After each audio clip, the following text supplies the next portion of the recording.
Indonesia yang akan membahas mengenai UTBK Geografi. Yang pertama ada soal nomor 1. Di Indonesia jenis tanaman yang diusahakan oleh perkebunan besar dan perkebunan rakyat adalah. Nah, yang pertama kita harus mengetahui terlebih dahulu apa itu perkebunan. Perkebunan merupakan segala kegiatan yang mengusahakan tanaman tertentu pada tanah dan atau media lainnya dalam ekosistem yang sesuai, yakni mengolah dan memasarkan barang tersebut agar hasil tanaman tersebut dapat diwujudkan untuk kesejahteraan baik bagi pelaku usaha maupun masyarakat. Selanjutnya dari pertanyaan yang nomor 1 ini, bahwa perkebunan besar dan perkebunan rakyat ini merupakan salah satu jenis dari perkebunan yang ada di Indonesia. Yang pertama kita bahas mengenai perkebunan besar. Apa itu perkebunan besar? Bahwa perkebunan besar merupakan perkebunan yang diselenggarakan dan dikelola oleh suatu negara yang dilakukan secara komersial bagi perusahaan yang berbadan hukum.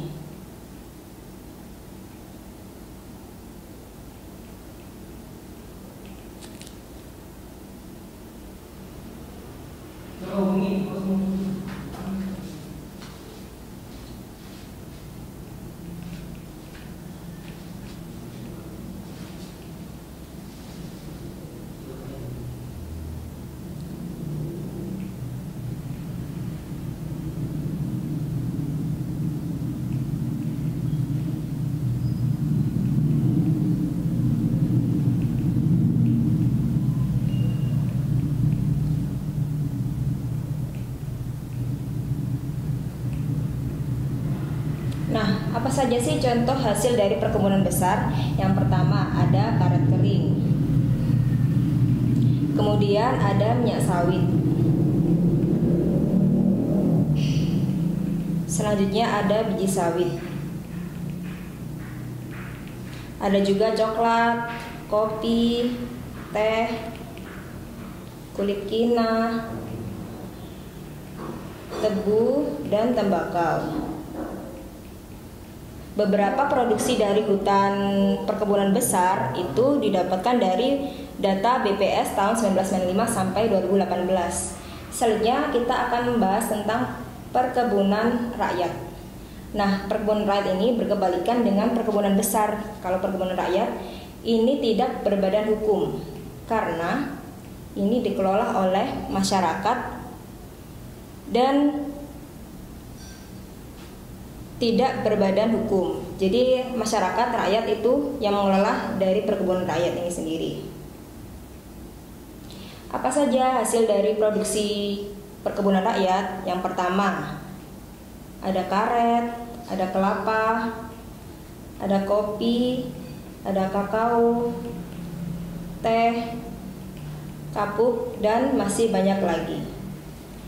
Ini didapatkan dari data BPS tahun 2000 hingga 2014.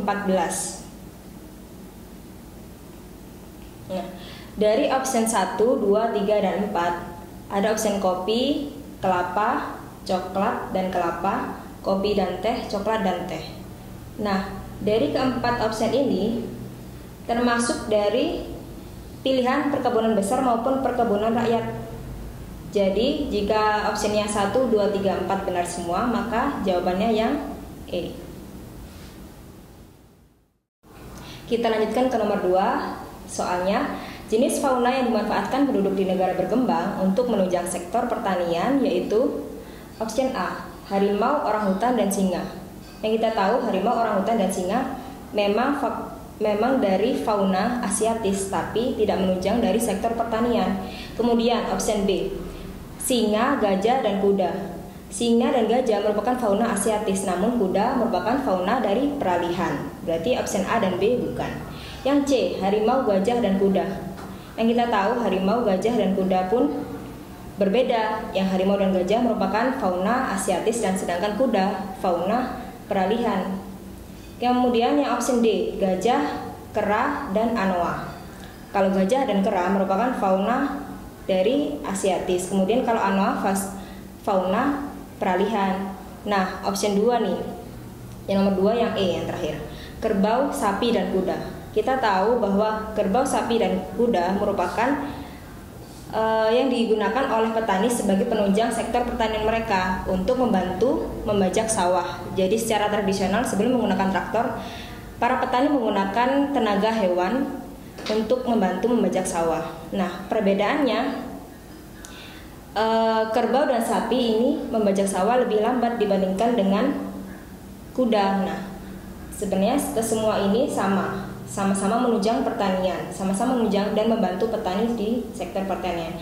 Namun kuda ini lebih cepat untuk membantu para petani untuk membajak sawah, sedangkan kerbau dan sapi agak lambat.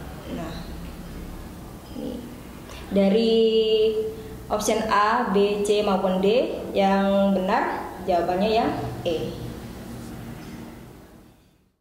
Kita lanjutkan ke soal nomor 3. Soal nomor 3 pertanyaannya, persebaran fauna di Indonesia sangat beragam, terbagi menjadi 3 bagian, yaitu fauna tipe asiatis, fauna tipe australis, dan fauna peralihan. Fauna asiatis yang sering dimanfaatkan untuk kegiatan perkebunan adalah, yang kita tahu bahwa flora dan fauna di Indonesia itu dibagi menjadi 3 bagian. Yang sebelah barat, wilayah barat, itu fauna asiatis. Kemudian yang sebelah tengah itu fauna tipe peralihan. Kemudian yang sebelah timur itu fauna tipe australis. Jika kita dapat menggambarkan,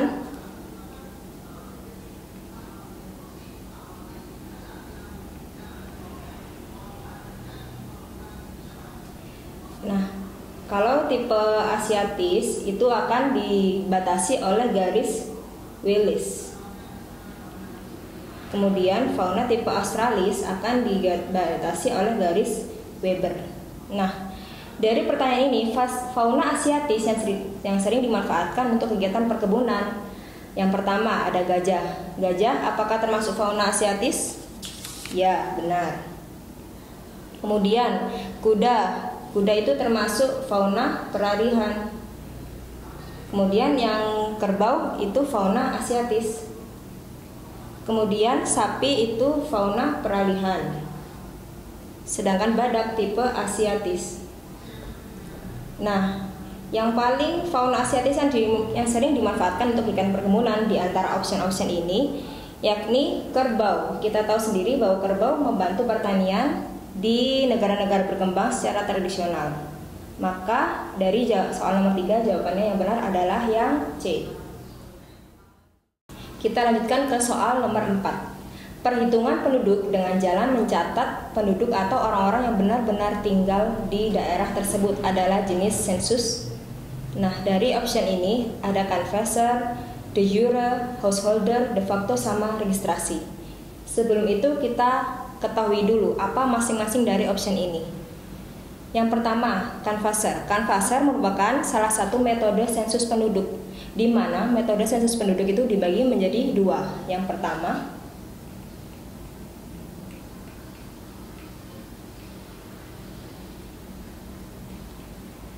ada metode canvasser, bahwa metode canvasser ini terdapat petugas sensus dengan mendatangi dan mewawancarai penduduk atau responden secara langsung. Jadi penduduk diwawancarai secara langsung oleh petugas.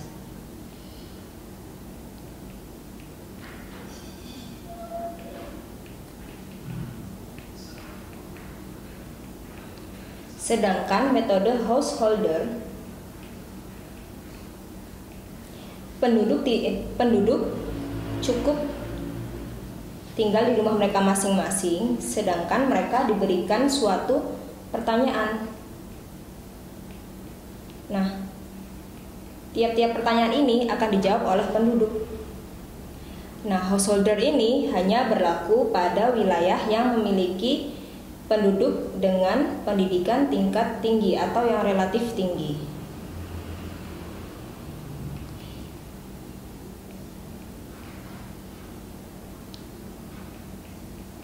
Nah, kalau kita sudah mengetahui apa perbedaan canvasser sama householder, maka selanjutnya kita menganalisis dari option yang lain.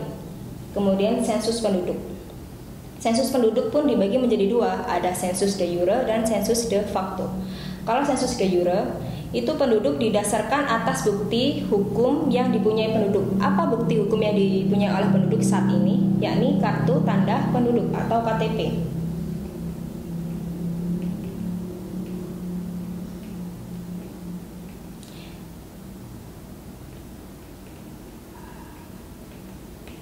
Sedangkan untuk jenis sensus yang kedua ada secara de facto.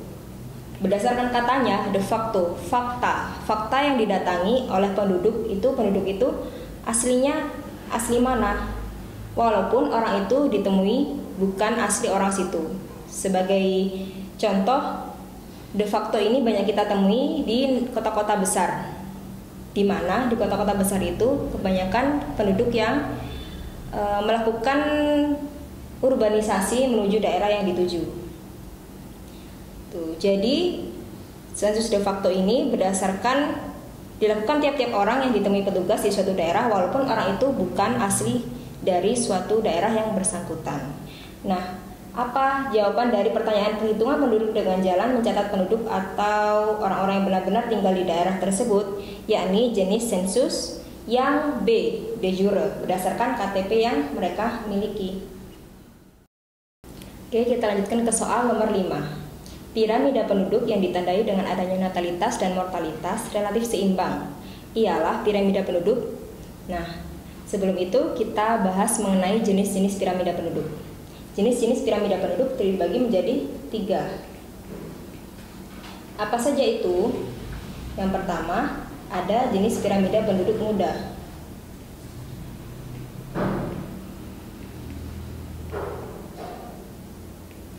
Atau nama lainnya ekspansif, bisa juga disebut dengan kerucut atau limas. Apa saja ciri-ciri dari piramida penduduk muda, ekspansif ataupun kerucut ataupun limas? Yakni jumlah kelahiran itu lebih tinggi dibandingkan dengan jumlah kematian. Biasanya ini tersebar di negara-negara berkembang. Contohnya Indonesia, India, dan lain sebagainya. Kemudian gambar dari piramida muda ekspansif ini seperti ini. Bahwa penduduk dengan usia 0 sampai 14 tahun itu lebih banyak. Kemudian proporsi yang kedua ini usia 15 sampai 64 tahun dan ini lebih dari 64 tahun. Ini menunjukkan bahwa kelahiran lebih besar dibandingkan dengan kematian. Selanjutnya yang kedua yakni piramida penduduk stasioner atau granat atau tetap.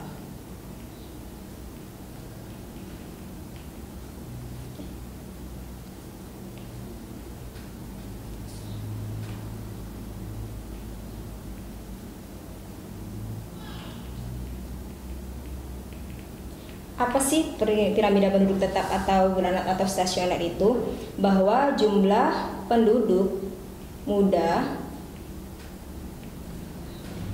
dewasa, dan tua itu seimbang. Kalau digambarkan dari ini menyerupai granat seperti ini. Ini usia 0 sampai 14 tahun. Ini usia 15 sampai 64 tahun dan ini 64 lebih dari 64 tahun. Rata-rata piramida penduduk yang menyerupai granat ini terdapat di negara Amerika Serikat dan Inggris.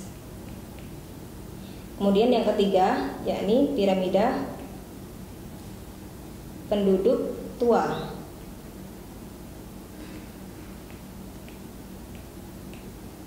Atau nama lainnya batu nisan atau konstruktif.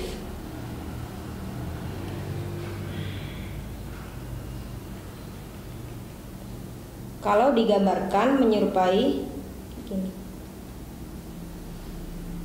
Nah, ini ciri-cirinya bahwa kelahiran itu lebih rendah dibandingkan dengan tingkat kematian. Penduduk usia tua lebih banyak dibandingkan penduduk yang usia muda. Di negara mana saja yang memiliki piramida penduduk tua, yakni di negara Jerman, Belgia, dan Swedia.